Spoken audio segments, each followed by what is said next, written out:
अस्सलाम वालेकुम guys, welcome to my YouTube channel. Hope so you are going well. तो आइए स्टार्ट करते हैं आज का लेक्चर। तो पहले लेक्चर स्टार्ट करने से पहले जाके सब्सक्रिप्शन के बटन को प्रेस कर दीजिए। ठीक है, तो आइए लेट्स स्टार्ट।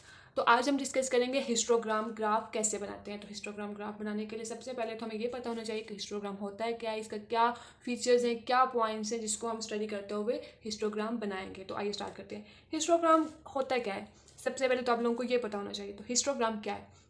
हिस्टोग्राम किसी भी डाटा को ग्राफिकली हम रिप्रेजेंटेशन करने के लिए यूज़ करते हैं। Basically it is a graphical representation of distribution of data. It is display the frequency और अक्रेंस ऑफ डाटा पॉइंट, कि हमारे डाटा में जो भी ऑब्जर्वेशन है उनकी अक्रेंस क्या है उसको हम ग्राफिकली रिप्रेजेंट करते हैं ताकि हम इजीली उसको स्टडी कर सकें। Visual representation of data, basically that's it.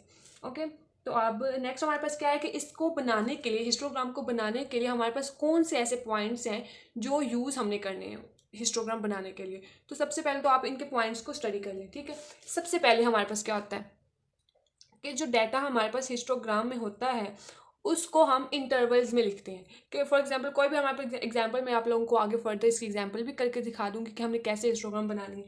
पहले इसके पॉइंट्स आप स्टडी कर लें। सबसे पहले हमारे पास क्या होता है, इंटरवल। कि जो हमारे पास डाटा गिवन होता है उसको हम इंटरवल फॉर्म में लिख देते हैं। कि डाटा को हम, क्योंकि ये जो हिस्टोग्राम होते हैं ये हमारे पास लार्ज अमाउंट ऑफ डाटा पे हम इसको अप्लाई करते हैं, तो इससे पहले हम डाटा को डिवाइड कर लेते हैं सेवरल पार्ट्स में। हॉरिजॉन्टल एक्सिस के बेस पे हम इसको करते हैं, क्योंकि जो हमारे पास इंटरवल्स होते हैं वो हम हिस्टोग्राम में हॉरिजॉन्टल एक्सिस पे ही इसको लेते हैं, यूज़ करते हैं। ठीक है, तो इंटरवल्स का आप लोगों को पता चल गया कि इंटरवल्स हमारे पास क्या होता है कि जो डाटा होता है उसको हम छोटे छोटे पॉइंट्स से छोटे छोटे रेंजेस में डिवाइड कर लेते हैं ताकि हम उसको इजीली ड्रा कर सकें। ठीक है, तो सेकंड हमारे पास क्या होता है, फ्रीक्वेंसी। सेकंड में हमारे पास होती है फ्रीक्वेंसी। फ्रीक्वेंसी और इंटरवल को ही यूज करते हुए हम हिस्टोग्राम ड्रा करते हैं। ठीक है, तो फ्रीक्वेंसी क्या होती है आप लोगों को पता ही होगा। फ्रीक्वेंसी क्या होती है, मैं आप लोगों को इसको क्योंकि हमने लास्ट लेक्चर में फ्रीक्वेंसी डिस्ट्रीब्यूशन को डिटेल में स्टडी किया है। तो फ्रीक्वेंसी को हम वर्टिकल एक्सिस पे लेते हैं कि जो ऑब्जर्वेशन हमारे पास डाटा में उसकी अक्रेंस क्या है, कितनी उसकी अक्रेंस है, वो सब हमारे पास डाटा में जो होता है वो हम फ्रीक्वेंसीज बनाते हैं। उसके बाद उसको हम, और जब हिस्टोग्राम ड्रा करते हैं तो उसको हम वर्टिकल एक्सिस पे फ्रीक्वेंसी लेते हैं। ठीक है, देन हम क्या करते हैं, हमने इंटरवल भी कर बना लिया, फ्रीक्वेंसी भी बना ली, देन हम करेंगे बार्स बनाएंगे। बार्स भी आप सब इसको कह सकते हैं, आपको इसको पिन्स भी कह सकते हैं। ठीक है, बार्स क्या होते हैं कि हम जब जो हमारे पास इंटरवल जो फ्रीक्वेंसीज होते हैं उसको हम जब डायग्राम में हॉरिजॉन्टल और वर्टिकल एक्सिस पे बना लेते हैं तो उनको जब हम कंबाइन करते हैं, आपस में मिला लेते हैं, मिलाने के बाद वो एक बार टाइप की शेप बन जाती है, तो इसलिए उसको हम बार्स बोलते हैं। ठीक है, और एक और चीज़ आप लोगों को मैं ये यहाँ पे लाजमी बताना चाहूँगी कि जो हिस्टोग्राम होते हैं वो कंटिन्यूस डाटा पे यूज़ करते हैं, कभी भी डिस्क्रीट डाटा पे हिस्टोग्राम यूज़ नहीं करते। क्योंकि जो हमारे पास लार्ज सेट ऑफ डाटा होता है उसको हम कंप्रेस करने के लिए, या उसको मतलब कंप्रेस करके हम उसको विजुअलाइज करने के लिए हिस्टोग्राम बनाते हैं, ताकि क्योंकि इतने बड़े डाटा को स्टडी करना ईजी नहीं होता, इसलिए हम उसको समराइज कर लेते हैं। समराइज करने के बाद उसको हम ईजीली स्टडी कर लेते हैं। विजुअलाइज करने का मकसद यही होता है कि हम ताकि डाटा को सिंपली फॉर्म में स्टडी कर लें। ठीक है, ये यूज होता है हमारे पास कंटिन्यूस डाटा के लिए, हम इसको यूज करते हैं। ठीक है, अब आ गया कंटिन्यूस डाटा में इसको यूज कर ले, देन हम क्या करेंगे कि डाटा को समराइज करना है हमें, समराइज। ठीक है, डाटा को जैसे मैंने आप लोगों को बताया कि लार्ज अमाउंट ऑफ डाटा जो होता है उसको हम समराइज कर लेते हैं ताकि उसको सिंप्लीफाई करके हम उसको इजी टू मॉडिफाई हो जाता है। कि और हमें इसका मेन जो रीज़न है कि हमें पैटर्न का पता चल जाता है कि हमारे डाटा का ट्रेंड क्या है, पैटर्न क्या है, कि वो उसकी जो फ्रीक्वेंसीज हैं वो अप डाउन किस पॉइंट पर हो रही है, उसकी क्या स्टेजेस हैं। ठीक है, तो अब हम स्टार्ट करते हैं। इस एग्जाम्पल के थ्रू मैं आप लोगों को प्रॉपर वे में समझाऊंगी कि कैसे हमने हिस्टोग्राम बनाना है।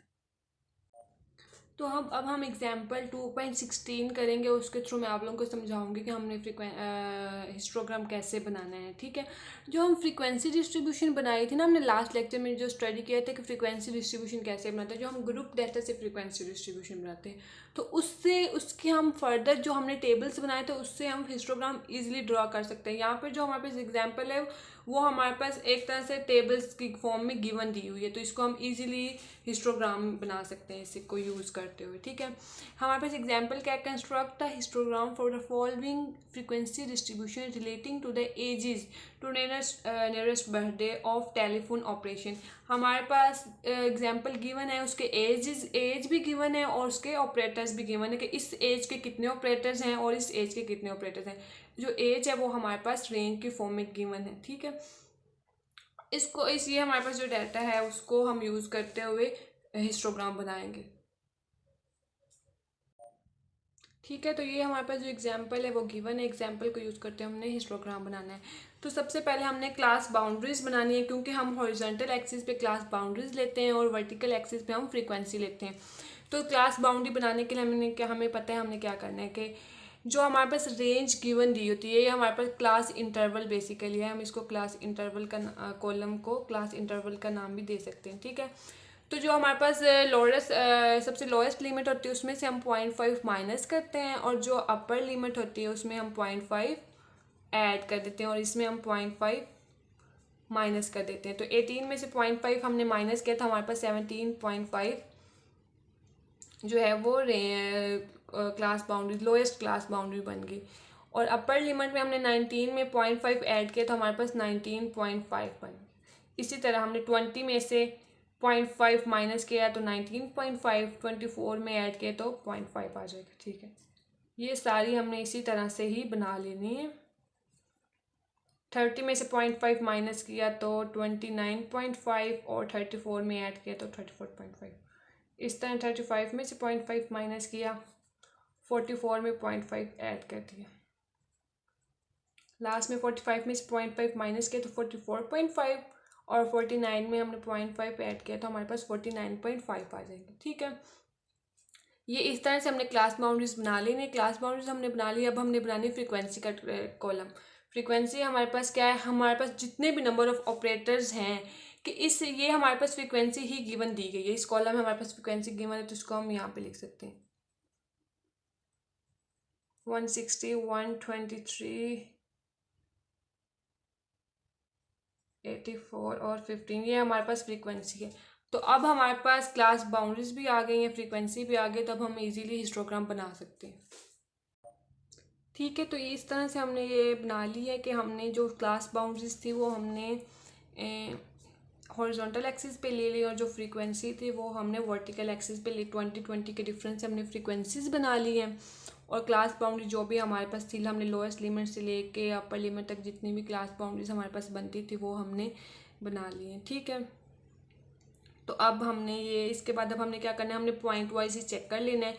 हमने देखना है कि 17.5, यहाँ से हमने देखना है कि 17.5 में फ्रीक्वेंसी 9 हमने मैच कर देना है। तो इधर से हमने हॉरिजॉन्टल पे 17.5 और इधर से हमने वर्टिकल में 9 को चेक करना है। तो क्योंकि यहाँ पे हमने 20 के डिफरेंस से लिया, तो 20 का हाफ 10, और 10 से थोड़ा सा यहाँ पे हमारे पास 9 पॉइंट आ जाएगा। तो इट्स मीन जो है वो ये यहाँ पे 9 के यहाँ पे हमने एक पॉइंट लगा लिया। ठीक है, उसके बाद अब हमने 19.5 पे चेक करना है 18 को। 19.5 के सामने क्या है हमारे पास 18, तो 20 से थोड़ा सा हमने यहाँ से देखना है कि 20 के यहाँ पर 18 आएगा, तो 19.5 के सामने हमने 18 को देखना है, तो यहाँ पे आ जाएगा। ठीक है, यहाँ पर एक पॉइंट लग गया। अब हमने 24.5 को देखना है 160 के सामने, तो यहाँ से हमने फ्रीक्वेंसी में देखना है 160 जो है वो यहाँ पे हमारे पास यहाँ पे आ रहा है, और इधर से हमने देखना है 24.5। तो 24.5 के सामने 160 कहाँ पे आ रहा है, तकरीबन हमने अगर यहाँ से हम चेक करते हैं तो ये एक पॉइंट यहाँ पे बनता है, यहाँ पर ये एक पॉइंट हमारा बन गया। ठीक है, अब हमने चेक करना है 29.5 को 123 के सामने देखना है, तो यहाँ से अब हमने देखना है 120 यहाँ पे, तो 23 यहाँ पे होगा, थोड़ा से 120 से थोड़ा सा ऊपर हमने 123 को कंसीडर करना है, और इधर से हमने 29.5, तो यहाँ से इसके सामने ये यहाँ पर ये तकरीबन यहाँ पर आ जाते हैं, थोड़ा सा आगे ये पॉइंट हमारा यहाँ पर बन रहा है, इसकी बिल्कुल सीध में हमने देखना है। ठीक है, अब आ जाएगा 34.5। 34.5 के सामने हमने देखना है 84 को, क्योंकि हमने लोएस्ट लिमिट ली है ना, तो हमने लोएस्ट लिमिट के अकॉर्डिंग ही देखना होता है। तो 84 कहाँ पे आता है, हमने देखना है 34.5 के सामने 84, ये 34 है, और यहाँ पर 80 आ रहा है, ये देखें 80, और यहाँ से थोड़ा सा ऊपर होगा तो 84 बन जाएगा। तो यहाँ पर ये हमारे पास 84 का पॉइंट लग गया। अब हमने 44 का चेक करना है, 44 के सामने हमने चेक करना है 15 को, तो 15 कहाँ पे आता है, ये देखिए 20 का डिफरेंस है, तो 20 का हाफ 10, और 10 से हमने यहाँ पर लेना है 4 क्वार्टर लेंगे, तकरीबन हमारा बन जाएगा यहाँ पर। ठीक है, ये 20 का डिफरेंस है, 20 से थोड़ा सा नीचे हमारे पास 15 आ जाए। अब इन पॉइंट्स को हमने इस तरह से मिलाना है कि हमारे पास बार्स बन जाए। ठीक है, ठीक है, तो ये इस तरह से हमने 17, ये हमने पहले लाइंस, वर्टिकल लाइंस लगा लेनी है। 24 के सामने जो हमारी वर्टिकल लाइन थी वो हमने ऐसे लगा लेनी है, बिल्कुल हमने सीधी लाइन, कोशिश तो कर रहे हैं कि सीधी लग जाए, लेकिन कोई मसला नहीं। यहाँ पे हमारा ये जो पॉइंट था वो यहाँ पे हमारा, ये वाली लाइन हमने इसके साथ इस तरह से मिला लेनी है, और ये वाली लाइन इस तरह से मिला लेनी है हमने यहाँ पर, ये वाली लाइन हमने यहाँ पर मिला लेनी है। ठीक है, ये अपर लिमिट है, तो हम इस वर्टिकल लाइंस बना के इसको मिलाया ना, अब हमने हॉरिजॉन्टली सबको मिला देना है। ठीक है, तो हमने फर्स्ट पॉइंट को हॉरिजॉन्टली लेके जाएंगे, इस पॉइंट से मिला देंगे। ठीक है, अब हमने पता है क्या करना है, अब जो ये वाली लाइन है ये हमने उस टॉप तक ही लेके जानी है, तो हम इसको भी उस टॉप तक लेके जाते हैं ताकि हम इसको कंबाइन कर सकें। ठीक है, तो इसको हमने इस तरह से मिला लिया। ठीक, इसको हमने इससे हॉरिजॉन्टली मिलाया, इसको इस तरह से मिला लिया, इसको इस तरह से मिला लिया, तो ये सबसे लोएस्ट, हम इसको इससे भी ऐसे भी मिला सकते हैं या फिर यहीं पे बना सकते हैं। तो ये इस तरह से ये हमारे पास जो है वो हिस्टोग्राम हमने ड्रा कर लिया है। तो आप लोगों को हमें इस फ्लो से पता चल रहा है कि कौन सी ऑब्जर्वेशन अप जा रही है, कौन सी लो जा रही है, तो इससे व्यूअर रिप्रेजेंटेशन हमें इजीली पता चल जाएगा कि डाटा में कहाँ पे ट्रेंड और क्या पैटर्न डाटा में चल रहा है। ठीक है, होप सो आप लोगों को अच्छे से समझ आ गई होगी, और अगर आप लोग लाजमी अपना रिव्यू कमेंट बॉक्स में लाजमी दिया करें ताकि मुझे भी पता चले कि मैं जिनको पढ़ा रही हूँ, जिस तरह से मैं पढ़ा रही हूँ, आप लोगों को मेरा मेथड समझ में आ रहा है या नहीं आ रहा, तो आप लाजमी कमेंट बॉक्स में मुझे बताया करें। Thank you very much.